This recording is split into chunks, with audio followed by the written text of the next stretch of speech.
ನಮಸ್ಕಾರ, ನನ್ನ ಹೆಸರು doctor Karareddy Sridhar Reddy. I am a laser and stapler surgeon in Circumcure hospital. ನಮಸ್ಕಾರ, ನನ್ನ ಹೆಸರು ಡಾಕ್ಟರ್ ಕಾರರೆಡ್ಡಿ ಶ್ರೀಧರ್ ರೆಡ್ಡಿ. ನಾನು stapler and laser surgeon in treatment range hospital, KPHP colony, Kukatpally, Hyderabad.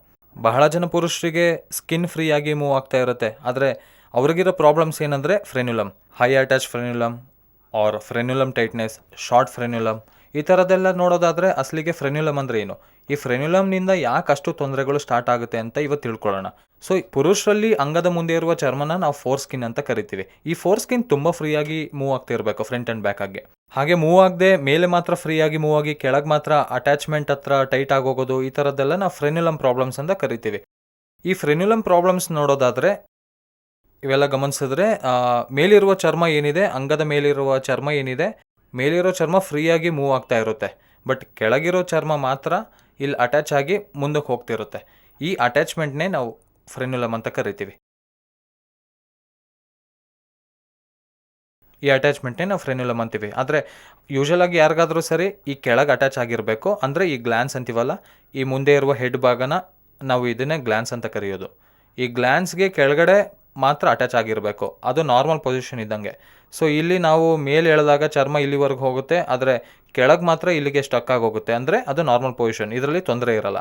ಆದರೆ ಕೆಲವ್ರಿಗೆ ಏನಾಗುತ್ತೆ ಅಂದರೆ ಈ ಅಟ್ಯಾಚ್ಮೆಂಟ್ ಅನ್ನೋದೇನಿದೆ, ಕೆಲವರಿಗೆ ಇಲ್ಲಿ ಅಟ್ಯಾಚ್ ಆಗದೆ ಕೆಲವ್ರಿಗೆ ಇಲ್ಲಿ ಅಟ್ಯಾಚ್ ಆಗಿರುತ್ತೆ, ಕೆಲವ್ರಿಗೆ ಇಲ್ಲಿ ಅಟ್ಯಾಚ್ ಆಗಿರುತ್ತೆ, ಇನ್ನು ಕೆಲವ್ರಿಗೆ ಇಲ್ಲಿ ಅಟ್ಯಾಚ್ ಆಗಿರುತ್ತೆ, ಕೆಲವ್ರಿಗೆ ನೇರವಾಗಿ ಯೂರಿನ್ ಮಾಡೋ ಹೋಲ್ ಹತ್ರನೇ, ಅಂದರೆ ಮೂತ್ರ ಮಾಡೋ ಜಾಗದಲ್ಲೇ ಅಟ್ಯಾಚ್ ಆಗಿರುತ್ತೆ. ಇದನ್ನೇ ನಾವು ಹೈ ಅಟ್ಯಾಚ್ ಫ್ರೆನ್ಯುಲಮ್ ಅಂತ ಕರಿತೀವಿ. High attach frenulum or short ಫ್ರೆನ್ಯುಲಮ್ ಅಂತಲೂ ಹೇಳ್ತಾರೆ. ಇವ್ರಿಗೇನೆಂದರೆ ಅಂಗ ದೊಡ್ಡದಾಗ್ತಿದ್ದಂಗೆ ನಾವು ಹಿಂದಕ್ಕೆ ಎಳೆದ ಕೂಡಲೇ ಅಂಗದ ಮುಂದೆ ಇರುವ ಭಾಗ ಏನಿರುತ್ತೆ ಬೆಂಡ್ ಆಗೋಗುತ್ತೆ. ಹೀಗೆ ಬೆಂಡ್ ಆಗೋದ್ರಿಂದ ಇಂಟರ್ಕೋರ್ಸ್ ಮಾಡಿದಾಗ, ಸಂಭೋಗಿಸಿದಾಗ ತೊಂದರೆಗಳು ಎದುರಾಗುತ್ತೆ. ಆ್ಯಂಡ್ ಬ್ಲೀಡಿಂಗ್, ಅಲ್ಲಿ ಕಟ್ಟಾಗೋಗಿ ಬ್ಲೀಡಿಂಗ್ ಆಗೋ ಚಾನ್ಸಸ್ ಇರುತ್ತೆ. ಅಲ್ಲಿ ಒಂದು ಚಿಕ್ಕ ರಕ್ತನಾಳ ಅನ್ನೋದು ಇರುತ್ತೆ. ಆ ರಕ್ತನಾಳ ಅನ್ನೋದು ಯಾವಾಗ ಕಟ್ಟಾಗುತ್ತೋ ಅಲ್ಲಿ ರಕ್ತಸ್ರಾವ ಬಹಳ ಹೆಚ್ಚಾಗುತ್ತೆ ಆ್ಯಂಡ್ ನಿಲ್ಲಲ್ಲ. ಕೊನೆಗೆ ರಕ್ತ ನಿಲ್ಲದೆ ಆ ಏರಿಯಾದಲ್ಲಿ ಪ್ರೆಸ್ ಮಾಡಿಕೊಂಡು ಇಮಿಡಿಯೇಟ್ ಆಗಿ ಅಪೆಂಡಿಕ್ಸ್ ಆಪರೇಷನ್ ಮಾಡೋ ಹಾಗೆ ಇದಕ್ಕೂ ಆಪರೇಷನ್ ಮಾಡಿದ ದಿನಗಳು ಎಷ್ಟೋ ಇವೆ. ಯಾಕಂದ್ರೆ ಅಲ್ಲಿಂದ ಬ್ಲೀಡಿಂಗ್ ನಾವು ಹಿಡ್ಕೊಂಡಿದ್ರು ಅದು ನಿಲ್ಲಲ್ಲ. ಅದಕ್ಕೆ ಖಚಿತವಾಗಿ ಒಂದು ಸ್ಯೂಚರ್ ಹಾಕಲಿಲ್ಲ ಅಂದರೆ ಗ್ಯಾರಂಟಿ ನಿಲ್ಲಲ್ಲ. ಈ ಫ್ರೆನ್ಯುಲಮ್ನ ನೋಡೋದಾದರೆ ಇಷ್ಟು ಚಿಕ್ಕದಾಗಿರುತ್ತೆ, ಆದರೆ ಇದು ಎಮರ್ಜೆನ್ಸಿನ ಕ್ರಿಯೇಟ್ ಮಾಡುತ್ತೆ. ಒಂದೊಂದು ಸಾರಿ ಎಮರ್ಜೆನ್ಸಿನಲ್ಲಿ ಹಾಸ್ಪಿಟಲ್ಗೆ ಓಡಬೇಕಾಗುತ್ತೆ. ಈ ಥರ ದಿನಗಳು ತುಂಬ ಫ್ರೀಕ್ವೆಂಟಾಗಿ ನಾವು ನೋಡ್ತಾನೆ ಇರ್ತೀವಿ. ಸೊ ಈ ಫ್ರೆನ್ಯುಲಮ್ ಏನಿದೆ, ಈ ರೀತಿಯಾಗಿ ಮೇಲೆ ಅಟ್ಯಾಚ್ ಆಗಿರೋರು ಎಷ್ಟೋ ಅಷ್ಟೋ ಸ್ವಲ್ಪ ಆದರೂ ಸರಿ ಅವರಿಗೆ ಚರ್ಮ ಕೂಡ ಇಶ್ಯೂಸ್ ಇದ್ದೇ ಇರುತ್ತೆ. ಅಂದರೆ ಚರ್ಮ ಕೂಡ ಮುಂದೆ ಹಿಂದೆ ಅಷ್ಟು ಫ್ರೀಯಾಗಿ ಮೂವ್ ಆಗಲ್ಲ. ಸೊ ಈ ಚರ್ಮ ಫ್ರೀಯಾಗಿ ಮೂವ್ ಆಗಲಿಲ್ಲ ಅಂದರೆ ಅದನ್ನೇ ನಾವು ಫೈಮೋಸಿಸ್ ಅಂತ ಕರಿತೀವಿ.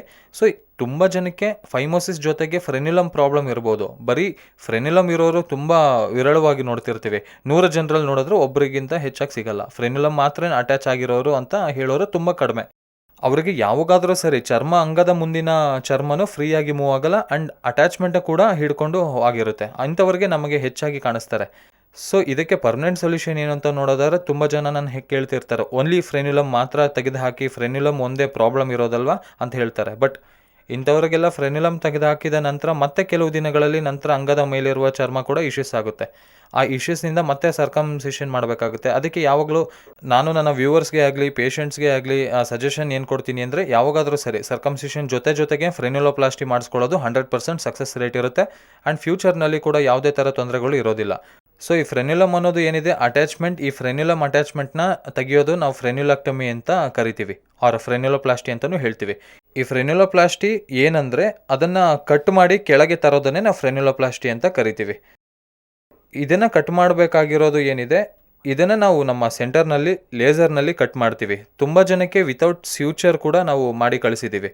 ಇನ್ನು ಕೆಲವರಿಗೆ ಆರ್ಟರಿ, ಏನಂದರೆ ರಕ್ತನಾಳ ಅಂತ ಹೇಳೋದ್ನಲ್ಲ, ಅದು ಕಾಣಿಸೋ ಹಾಗಿದ್ರೆ ಅದಕ್ಕೆ ಸೇಫ್ ಸೈಡಾಗಿ ಒಂದು ಸೂಚರ್ ಹಾಕಬೇಕಾಗುತ್ತೆ. ಅದು ಕೂಡ ಸೂಚರ್ ಮೆಲ್ಟ್ ಆಗೋ ಹಾಗೆ, ಅಂದರೆ ಸೂಚರ್ ಅಬ್ಸರ್ವ್ ಆಗೋ ಹಾಗೆ ಅಂತೀವಲ್ಲ.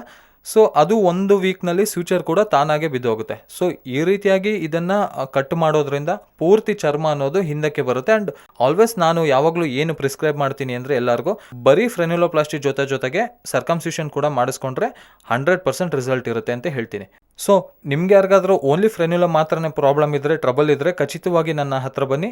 ನಾವು ಓನ್ಲಿ ಫ್ರೆನ್ಯುಲಮ್ ಪ್ರಾಬ್ಲಮ್ ಇದ್ದು ಚರ್ಮ ತುಂಬ ಫ್ರೀಯಾಗಿ ಮೂವ್ ಆಗುತ್ತೆ ಅನ್ನೋದಾದರೆ ಓನ್ಲಿ ಫ್ರೆನ್ಯುಲೋಪ್ಲಾಸ್ಟಿ ಮಾಡಿಸ್ಕೊಂಡು ಇದಕ್ಕೆ ಕಂಪ್ಲೀಟ್ ಪರಿಹಾರ ಮಾಡ್ಕೋಬೋದು. Thank you very much.